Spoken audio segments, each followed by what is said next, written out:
Dados estatísticos mostram que o Brasil tem 33 milhões de fumantes e 120 mil mortes anuais em decorrência desse hábito.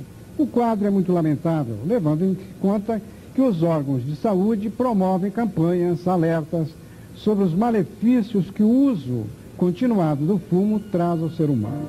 Mesmo assim, pesquisas realizadas pelo IBGE em 1988 revelaram que 45% dos homens adultos brasileiros são fumantes. 33% das mulheres aderiram também ao hábito de fumar e 9% dos adolescentes já são fumantes. Esses números são considerados altíssimos e hoje, que é o Dia Mundial do Combate ao Fumo, são ressaltados pela Secretaria de Saúde do Estado. Sobre o assunto, o Espaço Aberto de hoje conversa agora com a coordenadora do Programa Estadual de Combate ao Fumo da Secretaria de Saúde, a doutora Ana Margarida Furtado. Eu gostaria de perguntar, Ana Margarida, quais são as perspectivas de diminuir o número de fumantes através dessas campanhas que são persistentes e, consequentemente, de mortes? As perspectivas são que o número de fumantes seja diminuído, principalmente através do programa nas escolas.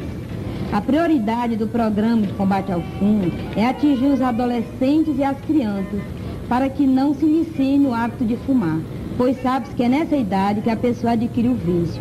Os adultos fumantes dificilmente deixarão de fumar, porque o cigarro contém 4.720 substâncias tóxicas e apenas uma, a nicotina, é responsável pela dependência. E essa dependência é muito forte, é tão forte quanto a da cocaína e da heroína. E apesar dos fumantes saberem dos malefícios que o cigarro causa, eles não conseguem parar de fumar. Margarida, antigamente os jovens eles fumavam como uma espécie de transgressão, ou seja, para transgredir na família, no trabalho. Eu pergunto hoje em dia, com essa geração saúde, a gente tem expectativas de que futuramente a gente tenha um número reduzido de fumantes? Perfeitamente. Eu acredito que no próximo século o cigarro será banido da face da terra, porque é considerado a praga do século XX. Realmente seria ótimo, realmente. Nós estamos mostrando ao telespectador o cartaz dessa campanha da Secretaria de Saúde do Estado. E ele, evidentemente, convoca a sociedade para fumar menos, né? Mas, Margarida, nesse rol de doenças, às vezes as pessoas acham que as coisas não acontecem, mas acontecem, né? Você tem assim, uma estatística de doenças, já que você é especialista também em pneumologia, o que é que mata mais em decorrência do abuso e uso contínuo do cigarro, cachimbo, charuto? O problema do cigarro é que é um veneno muito lento, é uma morte muito lenta. Depois que a pessoa adquire o hábito de fumar, são 20, 30 anos para as doenças aparecerem.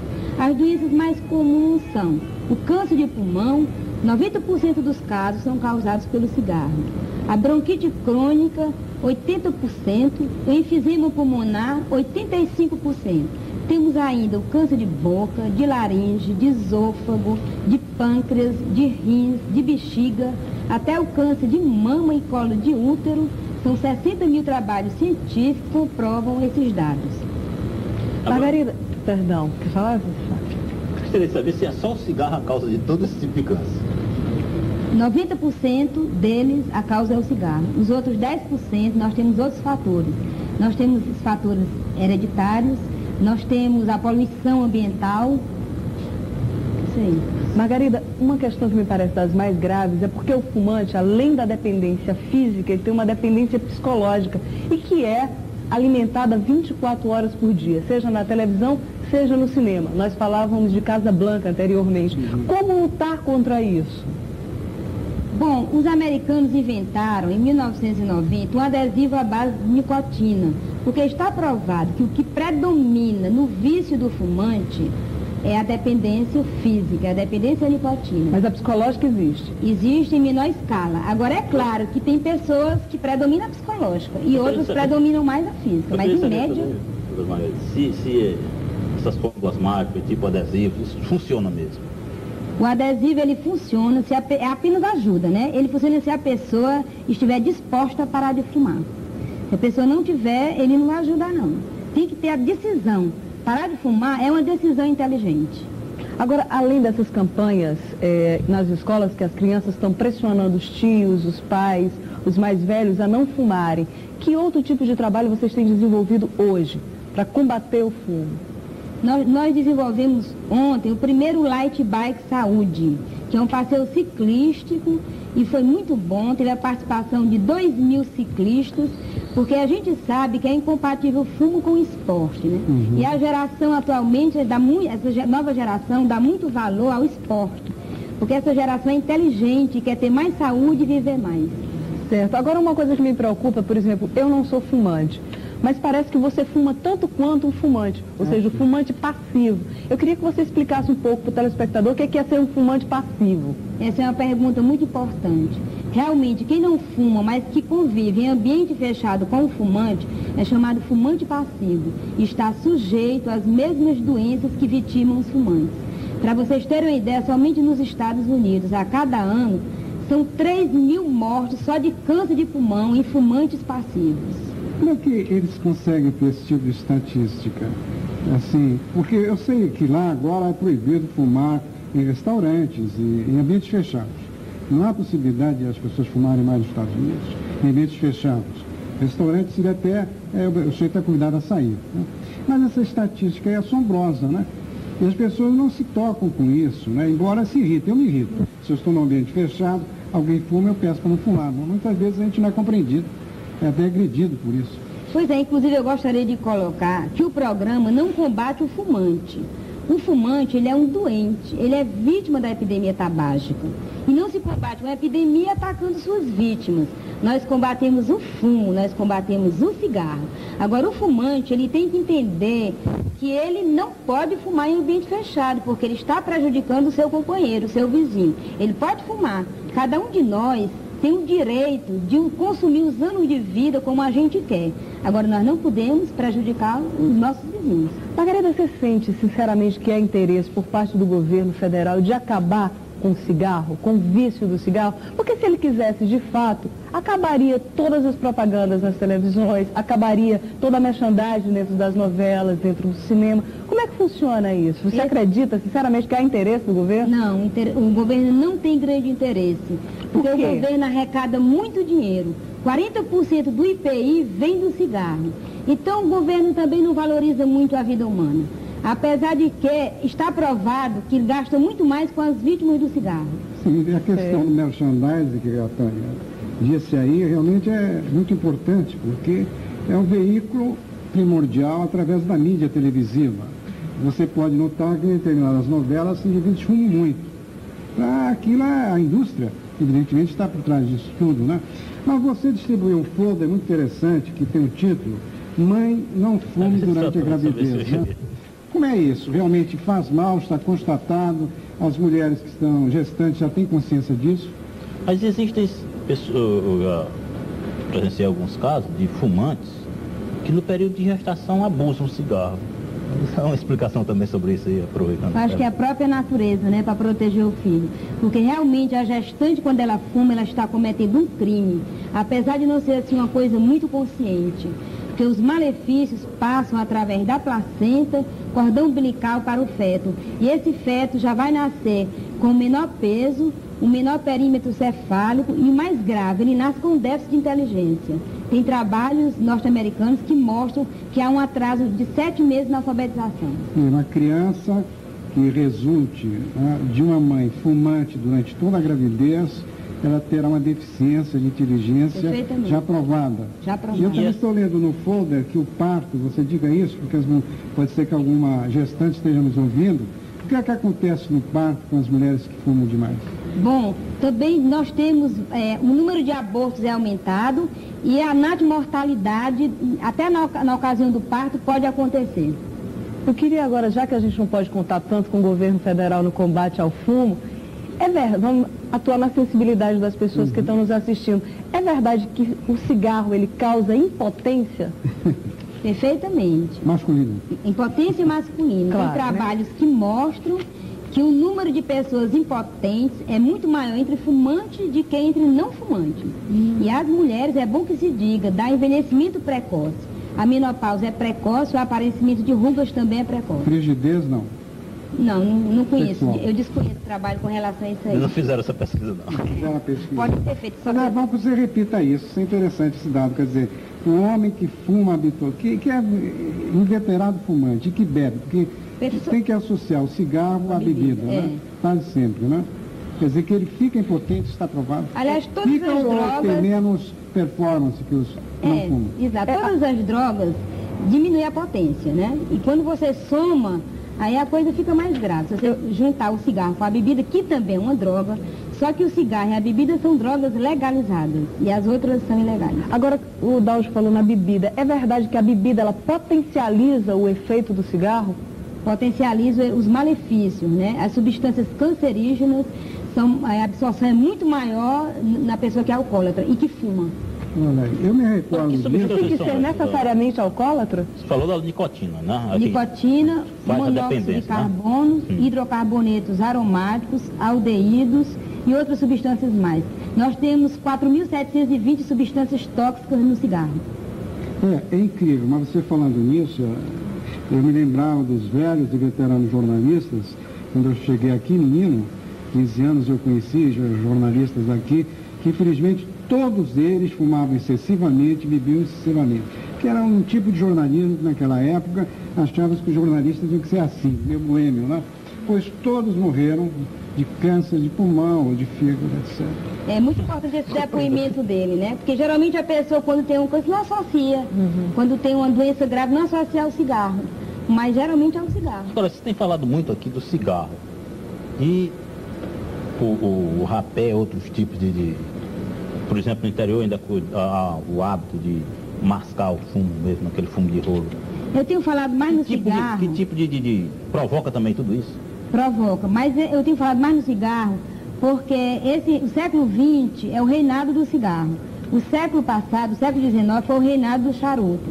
E o reinado do rapé, século XVII e século XVIII. Catarina de Médici servia-se de rapé para as suas enxaquecas.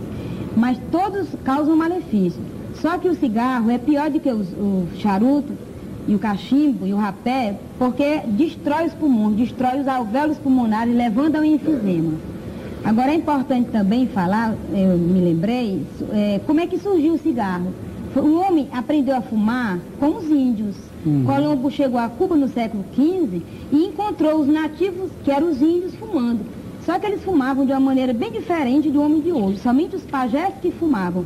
E eles só fumavam em rituais religiosos. Eles associavam as crenças deles, né, aos benefícios, quer dizer, a comunicação com os espíritos. Exatamente. Através do fumo, aos totens, e também a cura de algumas doenças da tribo através disso. Quer dizer, tinha um aspecto sincrético, né, religioso ao mesmo tempo, assim, milagreiro, sei lá, de conduzir o pajé a ser dominado por aquela gente. Quer dizer, através daquela comunicação com os espíritos. Quer dizer, o estrangeiro, como sempre, aproveitou aquilo e industrializou.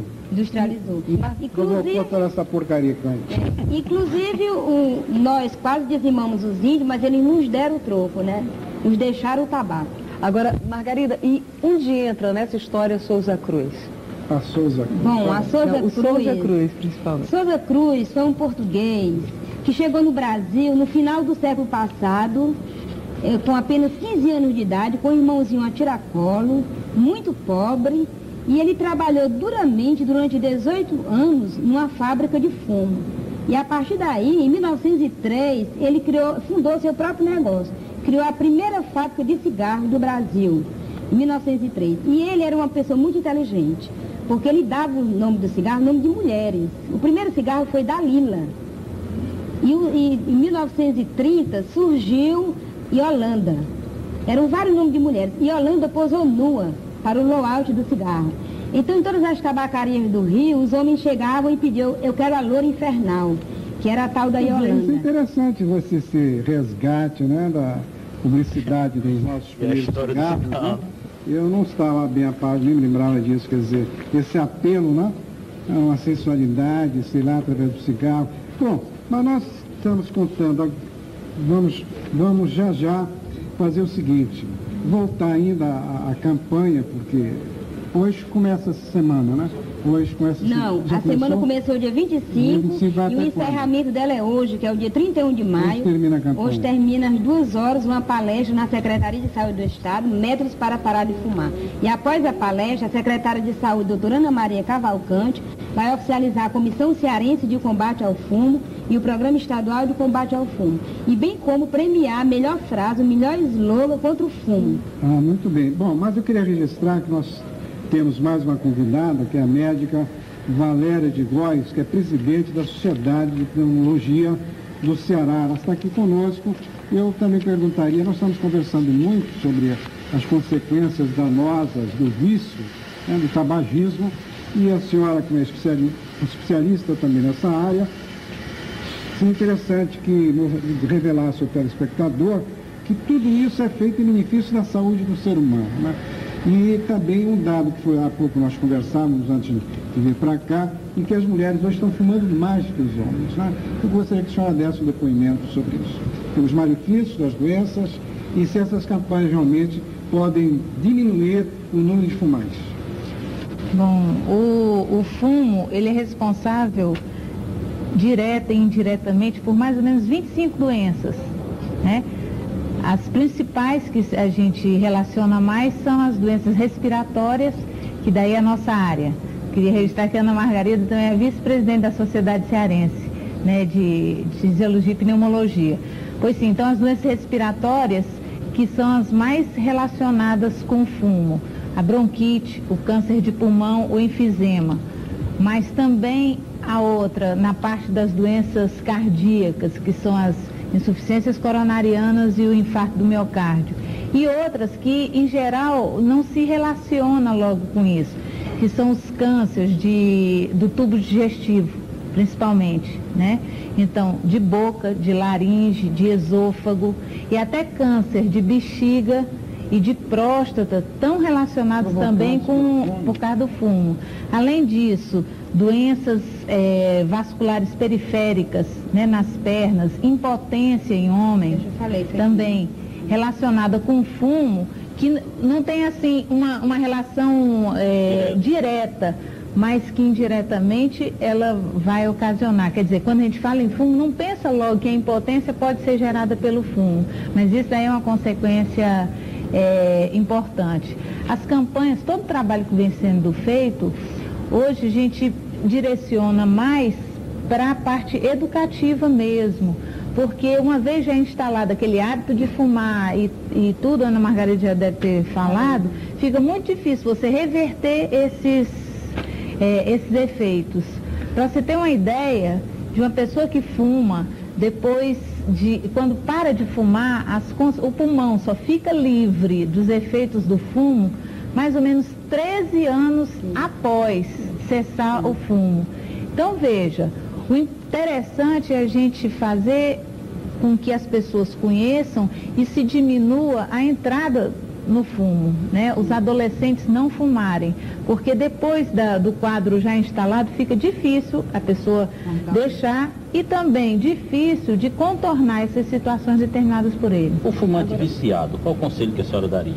Ele deve deixar de uma vez só ou aos poucos? Olha, é difícil para um viciado, né? Como é que ele vai? É preciso que ele queira. Sim, mas uma consulta. O que eu acho mais importante, assim, é a conscientização da pessoa no malefício do fumo. Se ele não tiver a vontade de parar de fumar, não tem, assim, cristão que consiga colocar na coisa. Mas para os fumantes, existe alguma associação tipo ZAA? Tem os fumantes anônimos, né? Mas a gente, aqui no Ceará mesmo, a Ana Margarida aí também tem pensado em juntar os grupos de auxílio, como tem o dos vigilantes do peso, alcoólicos anônimos, dos fumantes, porque as experiências dos fumantes podem ser trocadas e um auxiliar o outro, né? Isso já está sendo Mais ou menos, mais ou menos. Agora a gente ganhou um aliado importante, que são aqueles adesivos de nicotina, antifumo.